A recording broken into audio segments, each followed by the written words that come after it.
Conte du soleil et de la brume d'Anatole Lebras.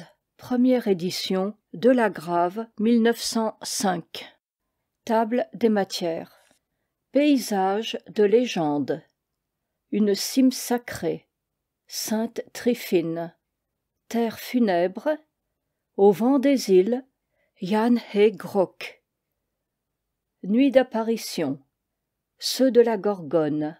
L'hôte du charbonnier. L'aventure du pilote. Équipé de printemps. La foire grasse. Les Pâques de Loull Vraz.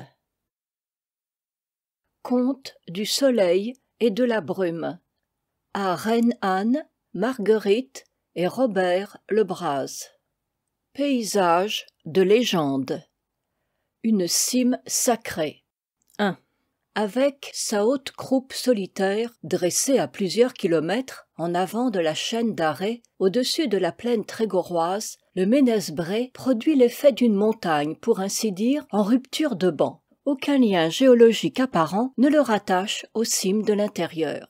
Il a même l'air de leur tourner le dos, de s'en tenir éloigné, à dessein, comme s'il était d'une autre espèce et qu'il se fût séparé d'elle, dès les vieux âges, poussé, qui sait, par quelque secret instinct d'aventure, ou peut-être attiré par la mystérieuse fascination de la mer. À cheval sur les deux paroisses de Louargat et de Pédernec, note, dans l'arrondissement de Guingamp, fin de note. Il domine des lieux immenses de pays, l'horizon, je pense, le plus étendu qui soit en Bretagne. La longue houle des monts Cornouaillais, avec ses rebroussis de schiste, pareils à une écume pétrifiée, barre derrière lui les profondeurs du sud. Mais rien n'intercepte la vue du côté du septentrion. L'œil plane sans obstacle sur les terres mouvementées du Trégor, du Penthièvre et du Goëlo. Zone heureuse entre toutes, justement saluée du nom de ceinture d'or. Elle ondoie comme une écharpe de féerie tissée des plus riches nuances. Au printemps surtout, le spectacle est unique. La broderie des ajoncs et des genêts fait courir ses arabesques éclatantes parmi la moire verte des jeunes blés. Dans le creux des vallées, sous le voile léger des frondaisons nouvelles, les 4 rivières sœurs, note. Ce sont le Gendy, le Guindry, le Trieux et le Guers. Fin de note. Allument de ci de là de frémissantes clartés qui brillent à travers les replis changeants du paysage ainsi que les reflets épars d'une gigantesque agrafe d'argent. La mer, enfin, déroule au dernier plan sa large bande d'azur vif dont on dirait du ciel condensé. C'est un décor à la fois très harmonieux et très ample, mais qui plaît à l'âme et qui la touche plus encore qu'il ne la saisit. On a écrit de cette région qu'elle était l'Attique bretonne. Son charme est d'essence sobre et fine. C'est une terre spiritualisée. Le Ménez la contemple comme en extase, avec une sorte de satisfaction attendrie. Il veille sur elle, il la couve tel qu'un berger son troupeau.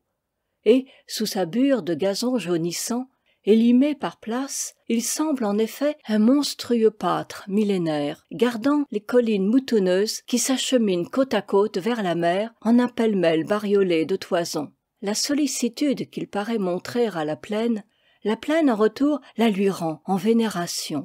Elle le révère comme un patriarche, comme un aïeul. C'est l'ancêtre de la contrée. Tatko Zarvro me disait de lui à Taupier de Bégard. Il en est aussi le génie familier. On a plaisir à le sentir là-haut, toujours visible, toujours présent. Il n'est pas assez élevé pour que les nuages le dérobent. Il l'est suffisamment pour que de tous les points du littoral trégorrois on l'aperçoive. Et il n'a pas une silhouette seulement. Il a un visage, une physionomie mobile, animée, vivante, et même un langage symbolique accessible aux intelligences les plus humbles. Il connaît du temps, me disait encore à son sujet Jérôme Guénézan, le taupier. C'est un voyant, je vous assure, et un avertisseur. S'il fait mine de froncer les sourcils et de rentrer les épaules, c'est signe qu'il se prépare du noir dans l'atmosphère, et qu'il est urgent de mettre les foins en meule ou de tirer les barques sur le rivage. Qu'il se hausse au contraire en se reculant et nage suspendu sur l'horizon comme pour mieux embrasser du regard le panorama qu'il commande, alors bonasse certaine en mer et clair soleil sur les champs. la montagne a, comme on dit, exorcisé l'espace, car il n'est pas sans posséder une sorte de don magique, le vieux Ménez. Il a des vertus occultes et bienfaisantes. Quelque divinité tutélaire dut habiter ses flancs, au temps où le naturalisme si gracieux des primitives théogonies celtiques florissait ici dans toute sa fraîcheur. Plus tard, en tout cas, les Bretons du VIe siècle n'hésitèrent pas à lui confier l'ombre de leur fameux Gwenc'hlan, dont le souvenir et les chants les avaient accompagnés dans leur exode. Bardes et prophètes comme Merlin, Gwenc'hlan, dont le nom veut dire l'homme de race sainte, passait pour avoir été un de ses plus brillants continuateurs. On sait la plainte amère et sauvage que lui a prêtée dans le Barzaz-Breise le vicomte de la ville marquée. Quand le soleil se couche, quand la mer s'enfle, je chante sur le seuil de ma porte. Quand j'étais jeune, je chantais. Devenu vieux, je chante encore. Je chante la nuit, je chante le jour, et je suis chagrin, cependant.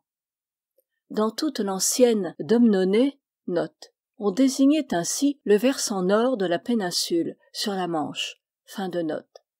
Ces prédictions étaient célèbres.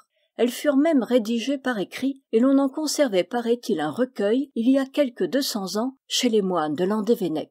Aujourd'hui, ce n'est guère que dans la mémoire du peuple que l'on peut retrouver un écho fort affaibli de ces paroles sibyllines, de ces « Diou-Ganou ». Marguerite Philippe, la reine du folklore breton, vous en pourra citer des spécimens étranges. D'elle encore, vous apprendrez la véridique histoire de Gwenc'hlan, telle qu'elle se raconte aux fileries d'hiver sous les chaumes. Il habitait, à l'entendre, le manoir de Renard Goff, sur le versant occidental de la montagne. Son physique même n'était pas celui du commun des hommes. Il avait la tête mobile sur les épaules, et pour voir derrière lui n'avait pas besoin de tourner le corps. Ainsi, rien ne lui échappait. Il avait les yeux partout à la fois. Il était comme le Ménez qui, sans bouger, regarde les 4 coins du ciel. Au moral, pareillement, il possédait l'omniscience. Les autres mortels ne connaissent les événements que lorsqu'ils se sont produits. Lui les voyait se mettre en marche. D'humeur taciturne, il se plaisait peu à la conversation des humains, mais il avait avec les animaux de longs colloques. Les corbeaux, avant de regagner leur gîte des bois, venaient le soir lui faire leur rapport. Et les oiseaux de passage s'arrêtaient sur le rebord de sa croisée pour lui rendre compte de ce qu'ils avaient observé d'insolite sur leur parcours. Une année, il fut informé par eux qu'une horde innombrable de soudards saxons s'apprêtait à faire irruption sur nos côtes. Alors, dédaignant de répondre à ces gens qui le pressaient de questions, il revêtit son harnois de guerre, ceignit sa lourde épée qui, d'ordinaire, reposait étendue sous son traversin, et, toujours silencieux, le visage plus impénétrable encore que de coutume, se dirigea seul sur la montagne. Parvenu au sommet, il commença de brandir en l'air, tout autour de sa tête, sa flamberge, hahannant et se démenant, avec une ardeur farouche, comme s'il eût eu affaire à des milliers d'assaillants invisibles. De l'aube au couchant, il ferrailla de la sorte au grand soleil. Les coups se multipliaient, si brusques et si rapides que, d'en bas, on eût dit un perpétuel jaillissement d'éclairs. Sur le soir seulement, il cessa de batailler, puisa de l'eau de pluie dans le creux d'une roche, et lava sa sueur. « Comprenez-vous maintenant » demanda-t-il de retour dans la plaine aux personnes que sa bizarre conduite avait intriguées. Il montrait du geste le ciel, la mer lointaine, où ruisselaient des pourpres sombres. Les nuages avaient l'air de traîner leurs franges dans du sang, et le vent de Manche charriait des odeurs fades et lourdes, les mêmes qui, après les grands fauchages d'hommes, s'exhalent des champs de massacre. Gwenc'hlan avait exterminé jusqu'au dernier les futurs envahisseurs. Quand approcha pour lui l'heure fatidique, un aigle de mer la lui vint annoncer.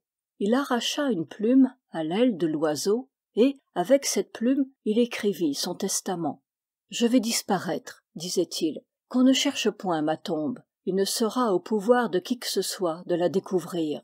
Je veux dormir en paix dans une sépulture inconnue.